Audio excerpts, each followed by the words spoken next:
Bienvenue au rapport de la semaine du CF Montréal. Après une fin de semaine de repos, le 11 montréalais reprend du collier ce samedi contre Real Salt Lake.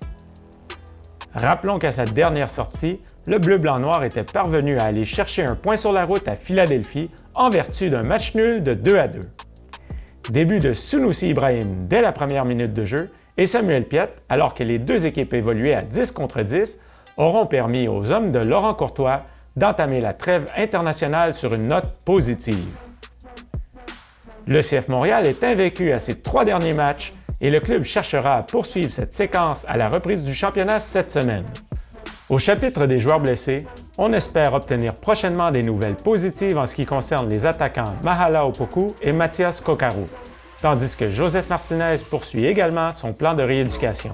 Laurent Courtois devra toutefois prévoir composer avec les absences de Samuel Piette, Mathieu Choinière et Ariel Lasseter, tous trois actuellement avec leur équipe nationale en vue de la Copa América. Alors pour le segment analyse du rapport de la semaine, on accueille Amy Walsh. Amy, tu as connu ça dans ta carrière. Comment on fait pour reprendre le rythme après une longue pause internationale comme celle qu'on vient de connaître? Des fois, c'est très difficile parce que l'équipe avait pogné un bon beat, était avait beaucoup de momentum, avait gagné un match, avait aussi 2 matchs nuls. Oui. Et dans cette petite capsule de match, c'était bien, c'était du positif finalement après un mois et demi qui était très difficile. Alors là, on va en pause. Alors comment réconcilier tout ça? C'est assez difficile parce que le bon, c'est que l'équipe avait besoin d'une pause, avait besoin de repos, de récupérer, puis d'amener beaucoup d'individus, de joueurs qui étaient sur le liste de blessés. Oui. Alors là, on a le temps de faire ça, mais là, de retrouver le rythme sur le terrain, ça va être assez difficile parce qu'on va avoir des joueurs qui vont manquer, on va toucher à ça tantôt, mais en tant qu'équipe, trouver la chimie, trouver les duos, la synergie avec l'équipe, c'est difficile après 2 semaines. Oui, et je sais que Laurent Courtois voit ça comme une occasion de faire un mini-camp avec l'équipe. Par contre, il y a au moins 2 absents qui sont partis avec l'équipe nationale canadienne. Comment on fait pour pallier aux absences des joueurs qui sont convoqués avec leur équipe nationale?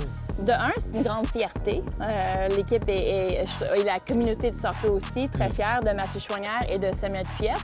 Et il faut reconnaître ça, mais en même temps, c'est 2 trous immenses au milieu de terrain, 2 piliers de l'équipe qui font rouler la machine.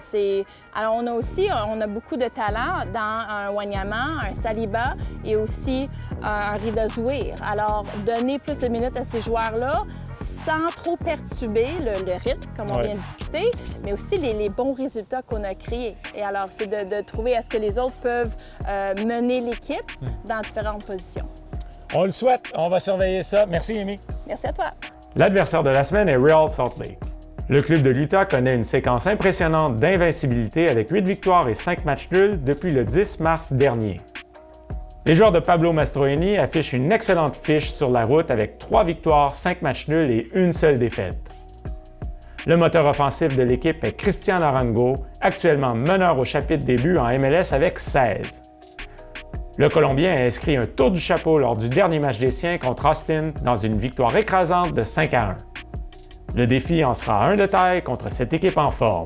CF Montréal, Real Salt Lake, samedi 19h30 en direct du Stade Saputo.